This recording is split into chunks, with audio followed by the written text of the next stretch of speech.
An Antarctic Mystery by Jules Verne. Chapter 18, Part 1. A Revelation. The following day, the 29th of December, at 6 in the morning, the schooner set sail with a north-east wind, and this time her course was due south. The 2 succeeding days passed wholly without incident. Neither land nor any sign of land was observed.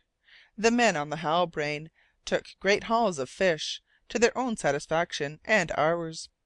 It was New Year's Day, 1840, 4 months and 17 days since I had left the Kerguelens, and 2 months and 5 days since the Halbrane had sailed from the Falklands. The half-breed, between whom and myself an odd kind of tacit understanding subsisted, approached the bench on which I was sitting. The captain was in his cabin, and West was not in sight, with a plain intention of conversing with me. The subject may easily be guessed. "Dirk Peters," said I, taking up the subject at once, "do you wish that we should talk of him?" "Him," he murmured. "You have remained faithful to his memory, Dirk Peters." "Forget him, sir? Never!" "He is always there before you?" "Always. So many dangers shared, that makes brothers. No, it makes a father and his son. Yes, and I have seen America again. But Pym, poor Pym, he is still beyond there." "Dirk Peters," I asked, "have you any idea of the route which you and Arthur Pym followed in the boat after your departure from Tsalal Island?" "None, sir. Poor Pym had no longer any instrument, you know, sea machines, for looking at the sun. We could not know, except that for 8 days the current pushed us towards the south, and the wind also. A fine breeze and a fair sea, and our shirts for a sail." "Yes, white linen shirts, which frightened your prisoner Nu Nu." "Perhaps so. I did not notice. But if Pym had said so, Pym must be believed." "And during those 8 days you were able to supply yourselves with food?" "Yes, sir, and the days after we and the savage, you know, the 3 turtles that were in the boat. These animals contain a store of fresh water, and their flesh is sweet, even raw. Oh, raw flesh, sir." He lowered his voice and threw a furtive glance around him. It would be impossible to describe the frightful expression of the half breed's face as he thus recalled the terrible scenes of the Grampus. And it was not the expression of a cannibal of Australia or the New Hebrides, but that of a man who is pervaded by an insurmountable horror of himself. "Was it not on the 1st of March, Dirk Peters," I asked, "that you perceived for the first time the veil of grey vapour shot with luminous and moving rays?" "I do not remember, sir, but if Pym says it was so, Pym must be believed." "Did he never speak to you of fiery rays which fell from the sky?" I did not use the term polar aurora, lest the half breed should not understand it. "Never, sir," said Dirk Peters after some reflection. "Did you not remark that the colour of the sea changed, grew white like milk, and that its surface became ruffled around your boat?" "It may have been so, sir. I did not observe. The boat went on, and my head went with it." "And then the fine powder, as fine as ashes, that fell?" "I don't remember it." "Was it snow?" "Snow? Yes. No. The weather was warm. What did Pym say? Pym must be believed." He lowered his voice and continued, "But Pym will tell you all that, sir. He knows. I do not know. He saw, and you will believe him." "Yes, Dirk Peters, I shall believe him." "We are to go in search of him, are we not?" "I hope so." "After we have found William Guy and the sailors of the Jane?" "Yes, after." "And even if we do not find them?" "Yes, even in that case. I think I shall induce our captain. I think he will not refuse." "No, he will not refuse to bring help to a man like him." "And yet," I said, "if William Guy and his people are living, we can admit that Arthur Pym—" "Living? Yes, living!" cried the half breed. "By the Great Spirit of my fathers he is! He is waiting for me, my poor Pym! How joyful he will be when he clasps his old Dirk in his arms, and I, when I feel him there!" And the huge chest of the man heaved like a stormy sea. Then he went away, leaving me inexpressibly affected by the revelation of the tenderness for his unfortunate companion that lay deep in the heart of this semi savage. In the meantime I said but little to Captain Len Guy, whose whole heart and soul were set on the rescue of brother, of the possibility of our finding Arthur Gordon Pym. Time enough, if in the course of this strange enterprise of ours we succeeded in that object, to urge upon him one still more visionary. At length, on the 7th of January, according to Dirk Peters, who had fixed it only by the time that had expired, we arrived at the place where Nu Nu the savage breathed his last, lying in the bottom of the boat. On that day an observation gave 86° 33' for the latitude, the longitude remaining the same between the 42nd and the 43rd meridian. Here it was, according to the half breed, that the two fugitives were parted after the collision between the boat and the floating mass of ice. But a question now arose, since the mass of ice carrying away Dirk Peters had drifted towards the north, was this because it was subjected to the action of a counter current?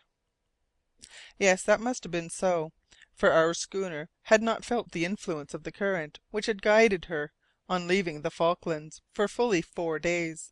And yet there was nothing surprising in that, for everything is variable in the austral seas. Happily the fresh breeze from the northeast continued to blow, and the Halbrane made progress towards higher water, 13 degrees in advance upon Weddell's ship, and 2 degrees upon the Jane. As for the land, islands, or continent, which Captain Len Guy was seeking on the surface of that vast ocean, it did not appear. I was well aware that he was gradually losing confidence in our enterprise. As for me, I was possessed by the desire to rescue Arthur Pym as well as the survivors of the Jane. And yet, how could he have survived? But then, the half-breed's fixed idea! Supposing our captain were to give the order to go back, what would Dirk Peters do? Throw himself into the sea rather than return northwards? This it was which made me dread some act of violence on his part, when he heard the greater number of the sailors protesting against this insensate voyage, and talking of putting the ship about, especially towards Hearne, who was stealthily inciting his comrades of the Falklands to insubordination.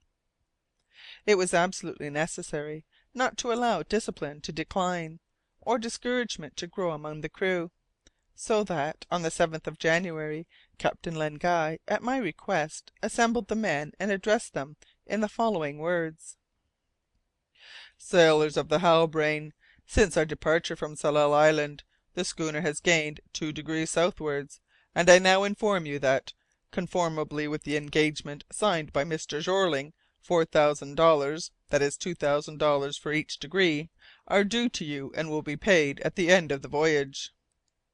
These words were greeted with some murmurs of satisfaction, but not with cheers, except those of Hurliguerly the boatswain and Endicott the cook, which found no echo.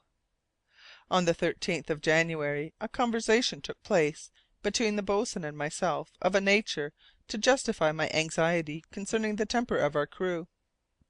The men were at breakfast, with the exception of Drap and Stern. The schooner was cutting the water under a stiff breeze. I was walking between the fore and main masts, watching the great flights of birds wheeling about the ship with deafening clangour, and the petrels occasionally perching on our yards. No effort was made to catch or shoot them.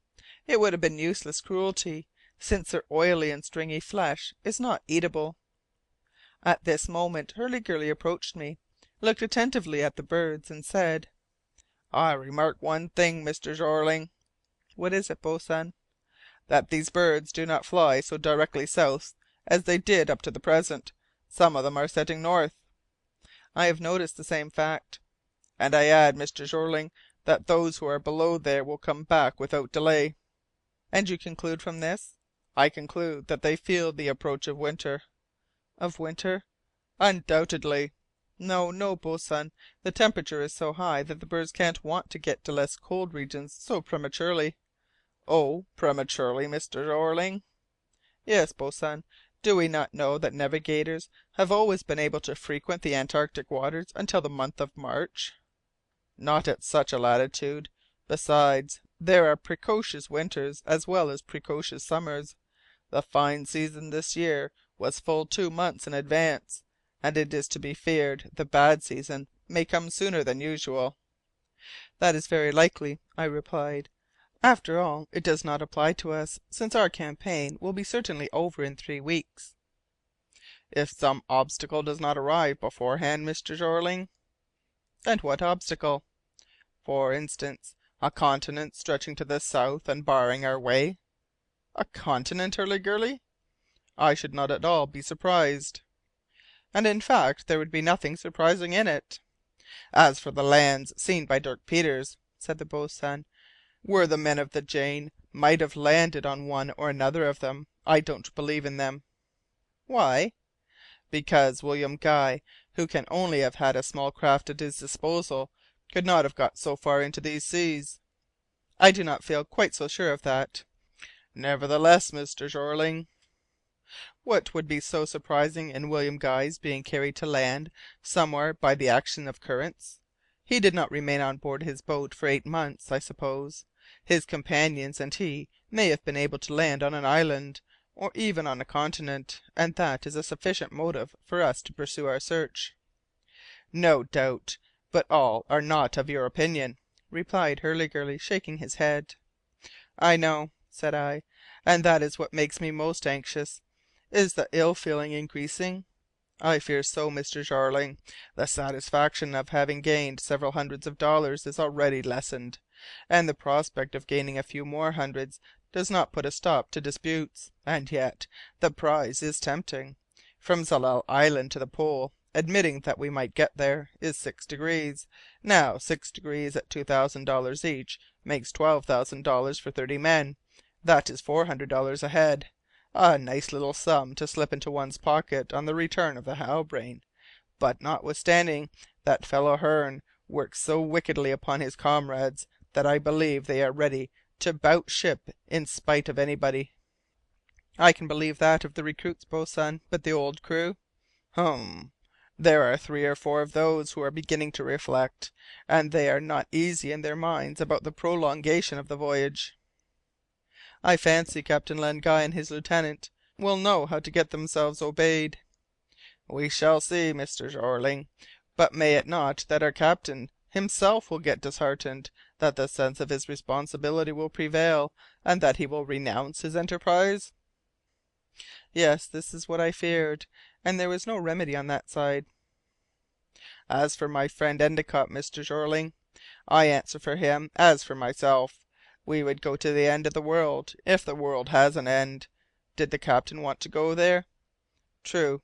We two, Dirk Peters and yourself, are but a few to be a law to the others." "And what do you think of the half breed?" I asked. "Well, our men appear to accuse him chiefly of the prolongation of the voyage. You see, Mr. Jeorling, though you have a good deal to do with it, you pay, and pay well, while this crazy fellow Dirk Peters persists in asserting that his poor Pym is still living, his poor Pym who was drowned, or frozen, or crushed, killed anyhow, one way or another, 11 years ago." So completely was this my own belief that I never discussed the subject with the half breed. "You see, Mr. Jeorling," resumed the boatswain, "at the first some curiosity was felt about Dirk Peters. Then, after he saved Martin Holt, it was interest. Certainly he was no more talkative than before, and the bear came no oftener out of his den. But now we know what he is, and no one likes him the better for that. At all events, it was he who induced our captain, by talking of land to the south of Tsalal Island, to make this voyage, and it is owing to him that he has reached the 86th degree of latitude." "That is quite true, boatswain." "And so, Mr. Jeorling, I am always afraid that one of these days somebody will do Peters an ill turn." "Dirk Peters would defend himself, and I should pity the man who laid a finger on him." "Quite so. It would not be good for anybody to be in his hands, for they could bend iron. But then, all being against him, he would be forced into the hold." "Well, well, we have not yet come to that, I hope, and I count on you, Hurliguerly, to prevent any against Dirk Peters. Reason with your men, make them understand that we have time to return to the Falklands, before the end of the fine season. Their reproaches must not be allowed to provide the captain with an excuse for turning back before the object is attained. Count on me, Mr. Jeorling. I will serve you to the best of my ability." "You will not repent of doing so, Hurliguerly. Nothing is easier than to add a round zero to the $400 which each man is to have, if that man be something more than a sailor, even were his functions simply those of boatswain on board the Halbrane." CHAPTER 19.